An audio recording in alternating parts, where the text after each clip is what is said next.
Solo season 4 முடிச்ச கையோட சொல்லியிருப்பேன் இந்த மாதிரி ரன்கோக்கு வீடியோ பண்ணலாம், அந்த ஸ்பின் ஆஃப் பண்ணலாம் அப்படின்ற மாதிரி சொல்லியிருப்பேன். அண்ட் நீங்க அதில் கேட்டதும் ரைட்டு தான். ஏன்னா இது பண்றதுக்குள்ள போதும் ஆயிடுச்சு. சீசன் 2 முடிக்கிறப்பே பிளான் பண்ணது, பட் 3 முடிச்சு 4மே முடிச்சிட்டேன். அண்ட் நீங்க சோலோ சீசன் 2, 3, 4ன்னு சொல்லிட்டு எல்லாத்தையும் பார்க்கணும்னா மறக்காம செக் பண்ணுங்க. சீசன் 5மே பார்த்தோம்னா நெக்ஸ்ட் வீக்ல இருந்து ஸ்டார்ட் பண்ண போறோம். ஓகேவா, எல்லாமே நம்ம பிளேலிஸ்ட்ல இருக்கும். ஸோ யா, வெல்கம் டு ஜிச் ஃபேமிலி. நீ நம்ம பார்க்க போகுது ரன்கோக்கோட ஸ்பின் ஆப். ஸோ ஸ்டார்ட் பண்ணலாமா?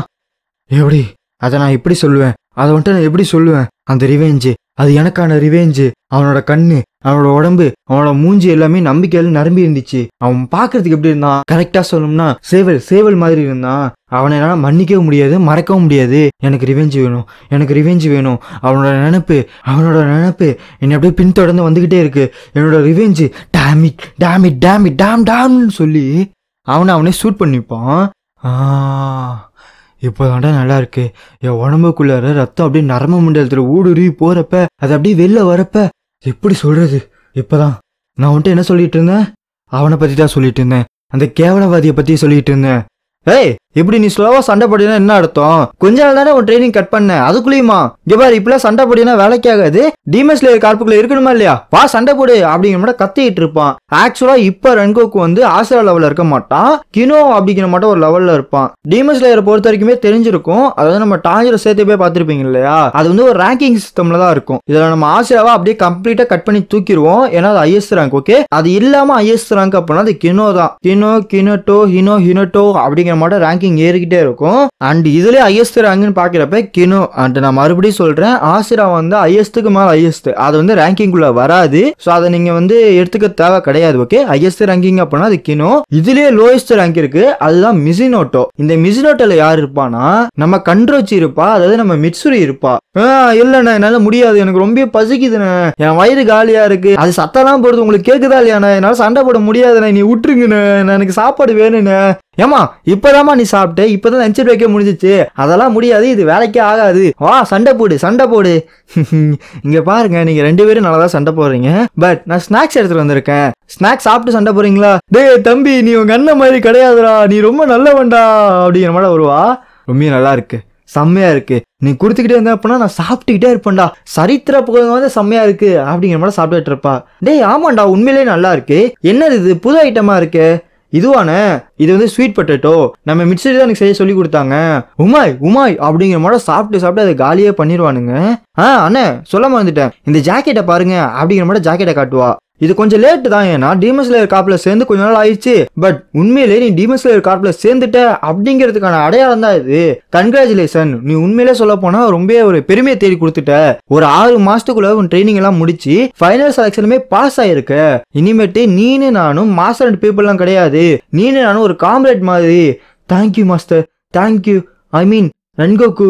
ஏய் அதுக்குள்ளேயே வா, பரவாயில்ல, உண்மையிலே நீ கஷ்டப்பட்டு ட்ரை பண்ணணும், இதுக்கு மேல நீ போயிட்டே இருக்கணும். ஒரு நிமிஷம் இருங்க வந்துடுறேன் அப்படிங்கிற மட்டும் போட்டு வருவாளா? அது என்ன இது என்ன இப்படி இருக்கு, ஏன் இப்படி கத்துறீங்க, இது நார்மல் இல்லையா? இல்ல அந்த கக்குசை கூட சொன்னாரு, இது வந்து அபிஷியல் அப்படிங்கிற மாதிரி தான் சொன்னாரு. ஓ அப்படி சொன்னானா அவன்? அப்பனா எந்த பிரச்சனையும் இல்ல. ஆனா இருந்தாலுமே இது கொஞ்சம் வெட்ட வெளிச்சமா இல்ல. இவங்க எப்படியே பேசிட்டு இருக்கப்போ ஒரு அனௌன்ஸ்மெண்ட் வரும், இந்த மாதிரி ஆசிரா மீட்டிங் வந்து ஹெல்ப் பண்ணிருக்காங்க, சீக்கிரம் வாங்க, ஆசிரா மீட்டிங் நடந்துட்டு இருக்கு வாங்க அப்படின்னு சொன்னோன்னே ரன்கோக்கு அப்படியே உள்ளார போவாரு. நான் போற ஐடியாலாம் இல்ல, ஆனா அப்பா நீங்க போய் தான் ஆகணும். அதை பத்திலாம் எவனுக்குடா கவலைப்படுவான், எனக்கு வேற கவலைகள் இருக்கு, நீ கிளம்பு. இல்லப்பா நீங்க போய் தான் ஆகணும்னு சொல்றப்ப சரக்கு பாடியில மூஞ்சி பக்கத்துல வந்து பறக்கும். கிவார் நீ என்ன பண்ணிட்டு இருக்க, இப்படி நீ தொல்லை பண்றதை ஃபர்ஸ்ட் நிறுத்து. நீ என்னடா பண்ணிட்டு இருக்க, நீ என்ன பண்ணாலும் சரி, என்ன கஷ்டப்பட்டாலும் சரி, நீ வந்து ஒரு ஆசிரியராக மாற முடியாது, பிளே மாஸ்டராக மாறதுக்கு நீ தகுதி இல்ல, அவன் லாய்க்கே இல்லடா, நீ எல்லாம் பாயிண்ட்லெஸ், நீ எல்லாம் உதவாக்கற, ஒண்ணுமே இல்ல, அது இல்ல இது இல்ல, நீ எல்லாம் அவன் இவன் சொல்லி கழுவி ஊத்திட்டு இருப்பாரு. அப்பதான் உங்க அம்மா சொன்னது ஞாபகம் வரும். இங்க பாரு கியோஜிரோ, இது வந்து ஒரு பிளே மாஸ்டரோட ஜாக்கெட்டு, இதை நீ என்னைக்கு ஆசிரியராக மாறுறியோ அன்னைக்குதான் இதை போடணும், அதுக்கு முன்னாடி யாராலுமே இதை போட முடியாது. எனக்கு தெரியும் நீ உங்க அப்பாவோட ஒரு நல்ல ஆசிரியராக மாறுவன்றது எனக்கு தெரியும். உண்மையா சொல்லணும்னா உங்க அப்பா மாதிரி ஒரு பெரிய பிளே மாஸ்டராக நீ மாறணும். உங்க எல்லாத்தையும் பார்த்து ஒரு 6 மாசத்துக்கு மேல ஆகுதுல. இல்ல அதெல்லாம் ஒரு பக்கத்து இருக்கட்டும், உங்க உடம்பு எப்படி இருக்கு, உங்க ஹெல்த் எப்படி இருக்கு? அதுவாடா நல்லதா இருக்குது, இருந்தாலுமே நம்மளோட ஸ்ட்ரென்த் அப்படிங்கிறது கொஞ்சம் கொஞ்சமா குறைஞ்சிக்கிட்டே இருக்கு. ஏன்னா நம்ம கார்ப்ல இருந்து நிறைய பேர் செத்துக்கிட்டே இருக்கானுங்க. நம்ம மூசனோட டீமன் அப்படிங்கிறது கொஞ்சம் கொஞ்சமா ரைஸ் ஆகிட்டே இருக்குது. அவனோட ஸ்ட்ரென்த் அப்படிங்கிறது பயங்கரமா வளர்ந்துகிட்டே இருக்குது. நீங்க இது வரைக்கும் நீங்க பண்ணது அப்படிங்கிறது ஒரு பெரிய உதவி, பெரிய சர்வீஸ். அப்படி இருந்தாலுமே இனிமேட்டு நீங்க பண்றப்ப உங்க கூட இருக்கவங்களுக்கு ஹெல்ப் பண்ணுங்க. அதெல்லாம் ஒரு பக்கத்து இருக்கட்டும் மாஸ்டர், எதுக்காக ஆஸ்ரா இல்லாத ஒருத்தன் இந்த இடத்துல உட்காந்துருக்கான்? அவனுக்கும் ஃபிளேம் ஆஸ்ராக்கு என்ன சம்பந்தம்? ஏய் தம்பி, என்ன தம்பி நீ ஆஸ்ரா நடிச்சிட்டு இருக்கியா? உன்னைய என்னால நம்பவே முடியல. ஆஸ்ராவோட பிரசன்ஸ் அப்படிங்கிறது பயங்கரமா இருக்குது, ரொம்ப ஸ்ட்ராங்கா இருக்குது. பெரிய பெரிய டீமன்ட்டே இவங்க தான் நிறைய சண்டை போடுறாங்க. நம்ம நினைச்சு பார்க்க முடியாத அளவுக்கு பெரிய டீமன்லாம் இருக்குது, அது கூட இவங்க தான் சண்டை போடுறாங்க. ஆஸ்ரானா பில்லர்னு அர்த்தம். இவங்க தான் அந்த டீமன் ஸ்லேயர் கார்ப்பை தூக்கி நிறுத்துறவங்க. உண்மையிலே இவங்க எல்லாத்தையும் நான் ரெஸ்பெக்ட் பண்றேன். சனமி கொஞ்சம் பொறுமையா இருப்பா, அவனை அப்படி புள்ளி பண்ணாத. நான் தான் அவனை இன்வைட் பண்ணியிருந்தேன். இந்த சிஞ்சுர கதை என்னாச்சு அப்படிங்கறத கேட்கணும் இல்லையா? ஏப்பா உங்க அப்பா என்னப்பா ஆனாரு? அவரோட கண்டிஷன் எப்படி இருக்குது? எங்க அப்பாவை பத்தி என்ன சொல்றதுன்னே தெரியல. எங்க அம்மா இறந்து கொஞ்ச நாள் ஆயிடுச்சு. அவர் அதை ஏத்துக்க மறுக்கிறாரு. அவரோட ஹார்ட்டுக்குள்ளார எங்க அம்மா அப்படிங்கிறது ரொம்ப அதிகமா இருக்காங்க போல இருக்கு. அதனாலேயே சரக்குக்கு ரொம்ப அடிக்ட் ஆயிட்டாரு. சொல்ல போனா இப்ப போற எல்லா மிஷினுக்குமே சரக்கு பாட்டிலே கூட சேர்த்து கொண்டு போறாரு. பத்தாவது குறைக்கு மிஷினுக்கு ராத்திரி, அதாவது மிஷினுக்கு நைட் இருக்குல்ல, ஃபுல்லா டார்க்கான ரூம்ல போட்டு குஜாலா இருக்காரா மனுஷன். என்னால் நம்பவே முடியல, ரொம்ப பாவமா இருக்கு. ஏன்னா சிஞ்சிரோ அப்படிங்கிறவன் ஒரு வெட்டரன் ஆசிரா அப்படி இருக்கிறப்ப அவன் இப்படி பண்றது அப்படிங்கிறது ரொம்ப தப்பான ஒரு விஷயம். இவன் இப்படி ஆசிராவா பண்ணிட்டு இருந்தானா மத்தவங்களுக்கு என்ன இருக்கும்? இது ஒரு பேட் எக்ஸாம்பிளா இருக்காதா? நாளைக்கு இவனை மாட்டமே ஒருத்தன் சரக்கு எடுத்துட்டு போக மாட்டானா?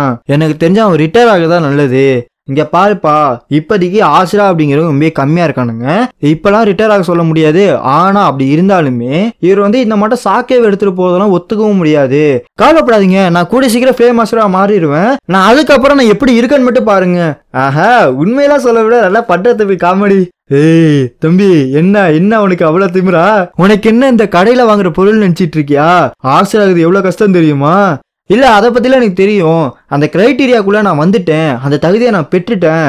ஓ அப்படியா விஷயம்? சனமி இல்ல கியோமி, அவன் சொல்றதை கவனிச்சியா? அவன் அதுக்கு தகுதி வந்துட்டானா அப்படின்னு சொல்லி ஜம்ப் அடிச்சு ஒரு அடி அடிப்பான் பாருங்க.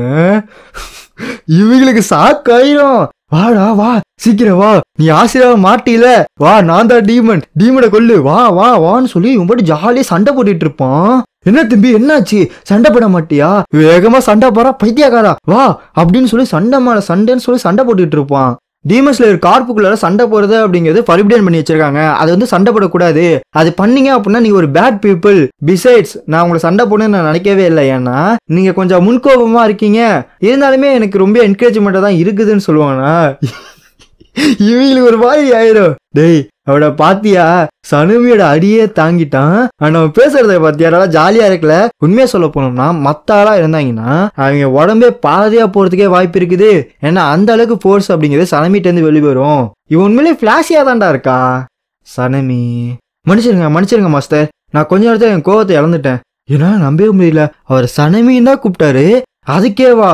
இங்க பாருப்பா, நீ சொல்றதெல்லாம் ஓகே தான். நீ உண்மையிலேயே அந்த கிரைட்டீரியாக்குள்ள வந்துட்டேனே வச்சுப்போம். ஆனா அப்படி இருந்தாலுமே இம்பீரியல் கேபிட்டல் இருக்குல்ல, அங்க ஏதோ ஒரு டீமன் அட்டூழியம் பண்ணிட்டு இருக்கான். ஆனா மேட்டர் என்னன்னா அது ஒரு 12 கிசிகைக்குள்ள இருக்க டீமனு. அதை நீ தான் போய் டிஃபீட் பண்ணணும் அப்படின்னு சொன்னோன்னு பெரிய சாக்காயிரும். பிகாஸ் 12 கிசிகி அப்படிங்கிறவங்க டைரக்டா மூசனோட ஆர்டர் எடுக்க கூடியங்க, மூசனை பார்க்க கூடியவனுங்க. இது ஆஸ்ரா லெவல் த்ரெட். அப்படி இருக்கிறப்ப இந்த மட்டும் ஒரு ஃபர்ஸ்ட் ரேங்க்ல இருக்கவன அனுப்புறது அப்படிங்கிறது நடக்காத காரியம். இவனுக்கு ஒண்ணுமே புரியாது ரன்கோக்கு. மாஸ்டர் நான் கொஞ்சம் பேசலாமா? அந்த 12 கிசிகில ஒருத்தனா இருந்தானா அங்க ஆசிரா போறதா கரெக்டா இருக்கும். எதுக்காக நம்ம ரன்கோக்கு அனுப்பணும்? இங்க பாருமா, நம்ம யூஸ்வலா ஆசிராக்கு டெரிட்டரியா பிரிச்சிரும். அப்படி இருக்கிற பட்சத்துல இது சிஞ்சிரோட டெரிட்டரிக்குள்ள வருது.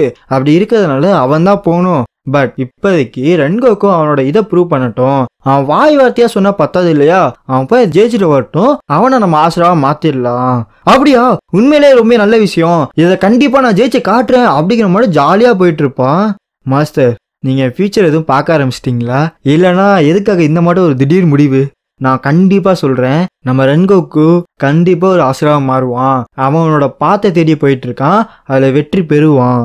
அப்படியே டோக்கியோ போட்டு போறானுங்க. அந்த இம்பீரியல் கேபிட்டல்ன்றது டோக்கியோ தான். இந்த மட்டும் பேரா சுத்துங்க, யாரும் தனியா போகாதீங்க. பிளான் பண்ண மட்டும் தான் இருக்கணும். யாராச்சும் திடீர்னு பாத்துட்டீங்க அப்படின்னா சண்டைலாம் போடாதீங்க. உங்களோட காசுக்கு க்ரோ இருக்குல்ல, அது மூலியமா மத்த எல்லாத்தையும் கூப்பிடுங்க, நாங்க வந்துடுறோம். அதுக்கு முன்னாடி யாரும் சண்டை போடக்கூடாது. என்ன நடந்தாலும் சரி இந்த மக்களை நம்ம காப்பாற்றணும், இந்த கேபிட்டல் நம்ம ஜெயிச்சா ஆகணும், என்ன சொல்றீங்க அப்படின்னு சொல்லி கத்திட்டு இருப்பானா. உண்மையை சொல்லணும்னா மாஸ்டர் உண்மையிலேயே பயங்கரமா இருக்காரு, ரொம்ப கூலா இருக்காரு. அவரோட ஜாக்கெட்டு என் ஜாக்கெட்டு ஒரே மாதிரி இருக்குது அப்படின்னு சொல்லிட்டு இவர குஜாலா இருப்பா. இப்படி இவங்க ஜாலியா பேசிட்டு போயிட்டு இருக்கப்போ திடீர்னு ஒரு பையன் என்ன பண்ணுவானா, நம்ம மிட்சுரி மேல இடிச்சிட்டு பயங்கரமா அழ ஆரம்பிச்சிருவான். சொல்லி அழுதுட்டு இருக்கப்போ அவங்க அம்மா வந்துருவாங்க. ஏமா பொண்ணு இப்படிலாம் பார்த்து போக மாட்டியா, கண்ணை எங்க தூக்கி வச்சிருக்க, ஏண்டி என்னடி முடி இது கேவலமா இருக்கு, ஏண்டி கலர் முடி வச்சுட்டு யாரு நீ அப்படிங்கிற மாதிரி கழுவி ஊத்த ஆரம்பிச்சிடும். இப்படி பேசிட்டு இருக்கிறத பார்த்தோன்னே அதெல்லாம் ஒண்ணும் கிடையாது, நம்ம தம்பி பையன் தான் வந்து இடிச்சான், அதனாலதான் அழுதான் போல இருக்கு. ஆனா அண்ணன் உங்க முடிய எப்படி கேவலமா இருக்கு, என்னோட மூதாதையர் ஷ்ரிம்ப் நிறைய சாப்பிட்டுருப்பாங்க போல இருக்குன்னு சொல்லி இவன் மாதிரி ஜோக் அடிச்சிட்டு இருப்பான். பட் என்னதான் இப்படி பண்ணா போனாலுமே அந்த அம்மா போறப்ப என்ன சொல்லிட்டு போயிரும்னா, ஆண்டி இந்த மாதிரி கேவலமா முடி வச்சிருக்க, உன்னால எவன் கல்யாணம் பண்ணிப்பான், உன்னெல்லாம் கையாளாதவன் தான் கல்யாணம் பண்ணிப்பான் அப்படிங்கிற மாதிரி திட்டி விட்டு போயிருவா. இது வந்து நம்ம மிட்சரிக்குள்ள ஒரு பெரிய இதுவாவே இருக்கும். பட் நம்ம ரன்கோக்குமே கொஞ்சம் சமாதானப்படுத்திட்டு இருக்க, பட் அம்மாள்னு வெட்டிக்கும் என்னன்னு திரும்பி பாப்பானுங்களா, எல்லாத்துக்குமே பெரிய சாக்கு. மறுபடியும் இன்னொரு இடத்துல டமால்னு வெடிக்கும். ரன்கோக்கு நான் இதை பாத்துக்கிறேன், ஏய் நில்லுன்னு சொல்லி புடிச்சு இழுப்பானா, பார்த்தா ஒரு புல்லட்டு எங்க இருந்தோ ஒருத்தன் ஸ்னைப்பர் அடிச்சிருப்பான். வந்துட்டேன், நான் கொஞ்சம் காமா இருக்கணும், எனக்கு எப்படி சொல்றது, இதுக்காக தான் வெயிட் பண்ணிட்டு இருந்தேன். என்னோட என் ரிவெஞ்ச் வந்துருச்சு. அவன் எங்க போனான், அவன் மறைஞ்சிட்டான். ஃப்ளேம் பீத்திங் ஃபர்ஸ்ட் ஃபார்ம்னு சொல்லிட்டு வருவானா, அஃப்கோர்ஸ் அவன் அப்படியே டாஷ் பண்ணிடுவான். வந்துட்டியா, இதுதானே என்னோட பே பேக்கு, என்னோட ரிவெஞ்சுடா. ரன்கோக்கு எப்படி இருக்க, நல்லா இருக்கியா? அவன் கண்ணை பார்த்தாலே தெரியுது அவன் லோயிமுன் 2வா தான் இருக்கணும். இவன் தான் என்னோட ப்ரொமோஷனு, இவன் தான் என்னோட கிரைட்டீரியா. சொல்ல போனா இவனை நான் தோக்கடிச்சிட்டேன்னா போதும், நான் ஆசிரியராக மாறிடலாம். பட் 12 கிசிகிரி அப்படிங்கிறவன் நார்மலே கிடையாது. மக்கள் எல்லாமே இருக்கானுங்க, எதுக்காக இப்படி பண்ணிட்டு இருக்க, ஏன் இப்படி கேவலமா பண்ணிட்டு இருக்க? அப்படியா தம்பி, நீ ரொம்ப அரகண்டா பேசுறடா, நீ வந்து இன்சல்ட் பண்றியா நீ? இருக்கட்டும், அன்னைக்கு ஞாபகம் இருக்கா, அன்னைக்கு நான் சொன்ன உன்னை ரிவெஞ்ச் அடிப்பேன் ஞாபகம் இருக்கா? நான் எவ்வளவு ஸ்ட்ராங்கா வளர்ந்துருக்கேன்னு பாரு. நான் இப்போதைக்கு லோயர்முன் 2K வந்துட்டேன், அந்த அளவுக்கு ஸ்ட்ராங்கா வளர்ந்துருக்கேன். இன்னைக்கு எனக்கு விருந்துடா, ரெடியாக சண்டைக்கு ரெடியாகு. அதெல்லாம் இருக்கட்டும், யாரா நீ? நீ மறந்துட்டியா? எப்படா நீ மறந்த? எப்படி நீ மறந்த? இது நடக்க கூடாது. எப்படி, எதனால? ஒருவேளை ரொம்ப நாள் மீட் பண்ணாம இருந்தோமே அதனாலயா இருக்கலாம். எப்படி எனக்கு கோவம் வந்துருச்சுன்னு சொல்லி இவன் என்ன பண்ணுவானா, மறுபடியும் இவனே இவனை சுட்டுப்பான். இவனுக்கு ஒண்ணுமே புரியாது. காம் டவுன், கூலாரு, கொஞ்சம் பொறுமையாரு.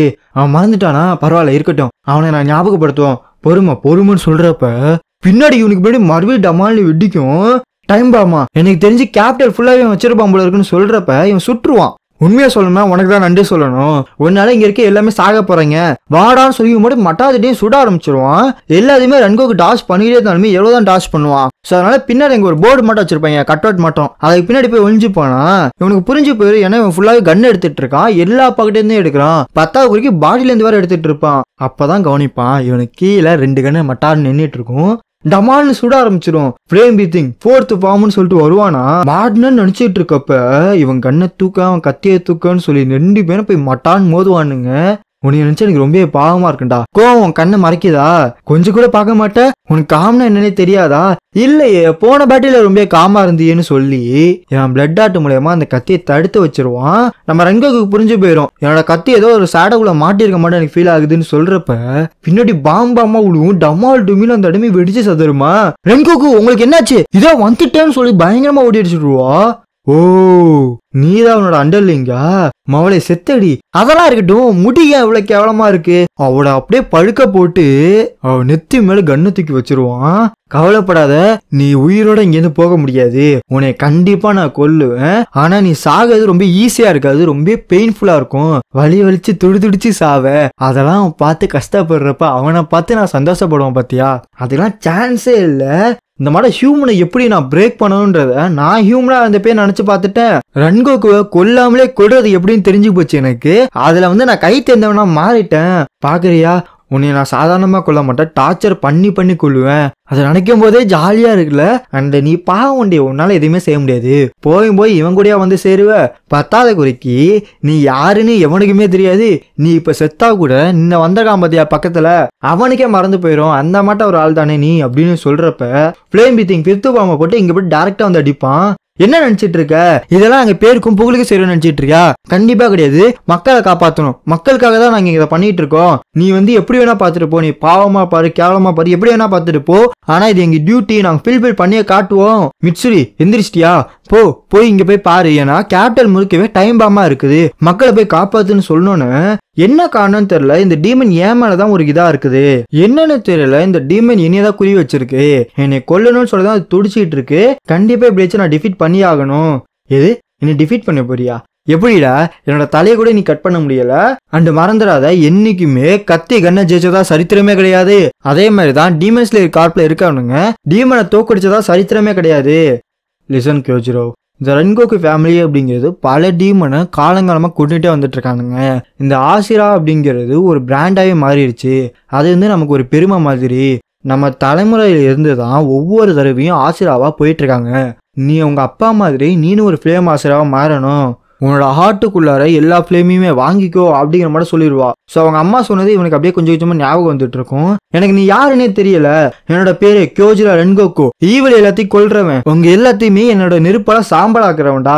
அது மூலியமா இந்த ஹியூமன்ஸ் ஒரு விடிவு காலம் அப்படிங்கிறது கண்டிப்பா வரும். செட் ஒரு RWS அப்படிங்கிற மாதிரி வாடா வந்து பாருடா. இன்னைக்கு தாண்டா உன்னோட முடிவு. உன்னோட கோவம், உன்னோட வெறுப்பு எல்லாத்தையுமே நான் முடிவு கட்டுறேன். வாடா வந்து பாருடா அப்படின்னு சொல்லி உன்னைய கொன்னு நான் ஃபிளேம் மாஸ்டரா மாறுறேன் வாடா அப்படின்னு சொல்லி கத்திக்கிட்டு இருப்பானா. இதோட இந்த chapter முடிச்சுப்போம். So yeah, love you guys so much.